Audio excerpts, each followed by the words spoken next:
El Super Saiyajin, quizá la transformación más emblemática de toda la historia de Dragon Ball. A lo largo de los años hemos visto cómo esta ha tenido dos puntos de vista principales por las cuales ser vista. El primero de todos siendo la base de todas las transformaciones que hemos visto a día de hoy, y el segundo siendo una transformación que ha perdido valor cada vez que aparece una nueva. Pero siendo ese el caso, ¿cuál es el verdadero potencial de la transformación del Super Saiyajin? Pues en este video trataremos de dilucidarlo.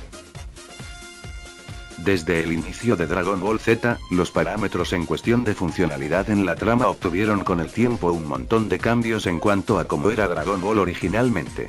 Pasamos de aquella adaptación repotenciada de una novela muy tradicional en el folclore chino, a directamente una historia nueva con bases completamente distintas, arraigadas claro al origen del protagonista principal.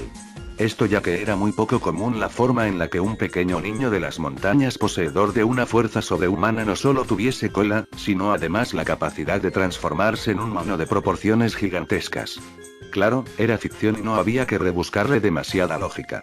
Sin embargo, la espina de querer saber el origen de eso siempre estuvo, y con la llegada de Dragon Ball Z la respuesta se dio casi de inmediato.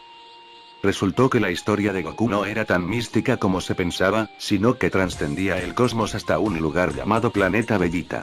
Este planeta poseía no solo a gente igual a Goku por doquier, sino que los clasificaban por rango siendo por ejemplo el de Goku, el más bajo de todos. Sin embargo, el misticismo que se perdió con el origen de los poderes de Goku, lo ganó su raza con la leyenda del Super Saiyajin. El Super Saiyajin era una especie de anomalía genética que le otorgaba al poseedor un poder prácticamente inalcanzable. Claro, esto no era común, sino algo que supuestamente se daba cada 1000 años en solo un guerrero. El Super Saiyajin desde que se le conoce, pasó a ser el centro de atención al punto de prácticamente ser el eje clave de la trama. De un momento a otro, dicha transformación pasó a ser el objetivo de todo Saiyajin, desde el momento en el que se conoció que no era exclusiva de un solo guerrero elegido entre millones. Por lo tanto, cada vez se volvió más común el ver Super Saiyajins por doquier. Esto se tomó casi paródicamente, en el momento en donde hasta niños como Goten y Trunks con una edad muy baja lograban obtener dicha fase. Aunque en su momento fue bastante extraño, ni por asomo causó tanto revuelo como por ejemplo si lo hizo ver a guerreros de otros universos quienes no tenían ni idea de que era un Super Saiyajin, obtenerlas de la nada prácticamente. Muchos dirán que seguramente el Super Saiyajin no es tan impresionante ahora, como por ejemplo si lo fue en sus inicios. La respuesta a esto puede ser sí, siempre que tomemos en cuenta el contexto en el que hablemos. El Super Saiyajin erróneamente se ha tomado ya como una transformación casi inutilizable, debido a que usarla es prácticamente una derrota asegurada. La realidad es todo lo contrario, dado que el Super Saiyajin sigue teniendo quizá la misma o mayor repercusión que en sus inicios. Esto no es exagerar y para ello les explico 3 simples puntos del porqué. Para comenzar y más que obvio, el Super Saiyajin es el origen de prácticamente todas las transformaciones Saiyajin. Es decir, es la matriz de todas las variaciones que hemos podido ver en la historia de Dragon Ball. Aunque lo parezca, nuevamente aclaro que esto no es exagerar. Absolutamente toda transformación que veas en Dragon Ball en el ámbito Saiyajin es creada o inventada a base del primer nivel de todos estos.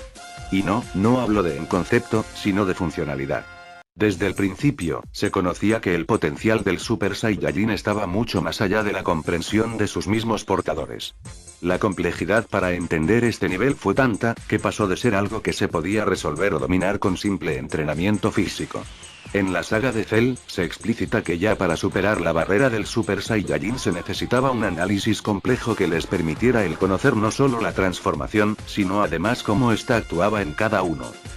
El potencial del Super Saiyajin es tanto, que solo para la saga de los androides se vieron más de 3 potenciaciones contando al Super Saiyajin 2 que no estaba en los planes. A raíz de este, se crearon varias más, como por ejemplo el Super Saiyajin 3, y fuera de lo canónico, el Super Saiyajin 4. Todo esto, a base del potencial real de la transformación, el cual nunca se dominó por completo. De hecho, si se hubiera dominado, el Super Saiyajin 2 y 3 ya no tendrían sentido ya que son maneras de graduar el poder real de la transformación. Con el Super Saiyajin 4 lo mismo, pero eso es para el siguiente punto. El Super Saiyajin además es increíblemente maleable. Sí, tengo en cuenta que mal dominado podría llevar a una muerte segura a cualquier usuario, sin embargo solo para obtener el Super Saiyajin ya se debe tener un control de mente y cuerpo bastante elevado. Si eso es cierto, entonces ¿cómo es que usuarios que jamás entrenaron para obtenerlo, lo dominan con tanta naturalidad? La respuesta se basa en cuestiones evolutivas. Poco se habla de ello, pero la raza Saiyajin posee una capacidad evolutiva muy agresiva. Estos pueden adaptarse constantemente a cualquier situación mediante el combate. Pueden volverse más fuerte de un momento a otro, y dominar gravedades mucho más altas a las de su planeta en cuestión de horas. Cosa que para un ser humano tardaría semanas y podría costarle la muerte en la gran mayoría de ocasiones. Esto, solo en usuarios individuales. Por lo tanto, es de esperar que en descendientes la capacidad evolutiva sea aún mayor. Al Goku y Vegeta haber multiplicado masivamente sus células S, estos las heredaron a sus hijos quienes obtuvieron la capacidad de dominar el Super Saiyajin con extrema facilidad. Lo mismo con los Saiyajin del universo 6, quienes poseen capacidades evolutivas avanzadas. En cuestión de transformaciones no canon, el Super Saiyajin 4 es casi la cúspide absoluta, dado que combina ambas ramas evolutivas Saiyajin. El Ozaru y el Super Saiyajin. Es una combinación bestial en todo sentido, ya que el poder obtenido es demencial y podría ser peligroso. Además de ello, también existen variaciones divinas y demás, demostrando que el Super Saiyajin es un nivel increíblemente moldeable según qué situación o tipo de energía se utilice. El último punto va referido a entender cuál sería entonces el verdadero potencial del mismo. El Super Saiyajin está prácticamente en toda transformación que veamos en todo Dragon Ball. Ahora, a pesar de ello, ¿cuál es el estado más puro del mismo? El Super Saiyajin, aunque presente en cada fase, solo está en partes o en esencia. En el pasado, Toriyama mencionaba que en algún momento Goku y Vegeta llegarían a un punto en donde el dominio del Super Saiyajin sería tal, que no necesitarían más que la primera fase para dominar todas las potenciaciones de la misma. Por lo tanto, se da a entender que Goku aún con el Super Saiyajin 3 jamás dominó por completo la primera fase del Super Saiyajin, y haría de un hipotético Super Saiyajin 4 de Z mucho más complicado de lo que originalmente se pensaría. Sin embargo, la respuesta a cuál sería el potencial del Super Saiyajin al completo quizá no sea tan complicado de entender, puesto que seguramente ya lo habremos visto. De hecho, mucho tiempo se especuló si Goku y Vegeta habían por lo menos asomado a este escaño del Super Saiyajin. Hablamos del Super Saiyajin máximo poder. Lo que para hace unos años era conocido como Super Saiyajin legendario, a día de hoy se conoce de esa manera. Sin embargo, en el canon, y desde que esta se presentó en el mismo, no hemos visto que esta se considere exclusiva para el Saiyajin de la leyenda. Sé que puede sonar obvio, pero un dato así no se deja pasar de la nada. Absolutamente todas las fases Saiyajin sean potenciadas u obtenidas tienen una serie de variabilidades que las hacen posibles para cada Saiyajin. Tenemos el Super Saiyajin por ejemplo, el cual en su momento era catalogado como algo legendario y obtenido solo por algunos elegidos. Al pasar el tiempo vimos que aunque seguía siendo importante, la exclusividad de esta transformación se iba perdiendo ya que prácticamente todo Saiyajin podía obtenerla con el debido entrenamiento. Lo mismo con el Super Saiyajin Dios, el cual fue en este caso aún más cuestionable. Es decir, es una transformación que amerita un ritual para obtenerse, por lo que conlleva algún tipo de energía mística o algo por el estilo. Sin embargo, solo con entrenamiento aún siendo especial, Vegeta también la obtuvo. Tengan en cuenta, que según la leyenda, esta transformación era única, y aún así ya se sabe que puede alcanzarse con un entrenamiento específico.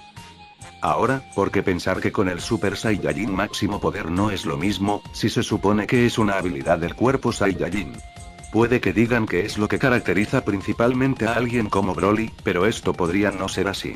Lo que caracteriza realmente a Broly siempre ha sido su capacidad adaptativa hacia cualquier adversidad. El gen legendario puede que actúe de esa manera. Es más, en vez de llamar a la transformación como algo legendario, simplemente la catalogan como algo que condensa el máximo poder del Super Saiyajin. Incluso, hay que tomar en cuenta que Goku y Vegeta ya no son simples Saiyajin, ya que con sus logros, pueden ser incluso superiores a cualquier leyenda de la raza. Esa aura verde que incluso pudimos ver en algunos instantes tanto en Goku como en Vegeta puede ser indicio de esto, y de cómo sus cuerpos se adaptan de menor manera y medida al poder de Broly lentamente. Sea como sea el caso, pueda obtenerse o no por otro Saiyajin, el Super Saiyajin máximo poder de Broly y Kale, es el escaño y potencial real de esta transformación. Y bueno chicos, esta ha sido mi sincera opinión de cuál es el potencial real del Super Saiyajin, así que déjenme la suya en los comentarios. De verdad y como siempre espero que el contenido haya sido de su agrado y si fue así ya saben que pueden dejar un pulgar arriba. Ya sin más que decir, les hablo de Dragon Ball News y será hasta una próxima entrega.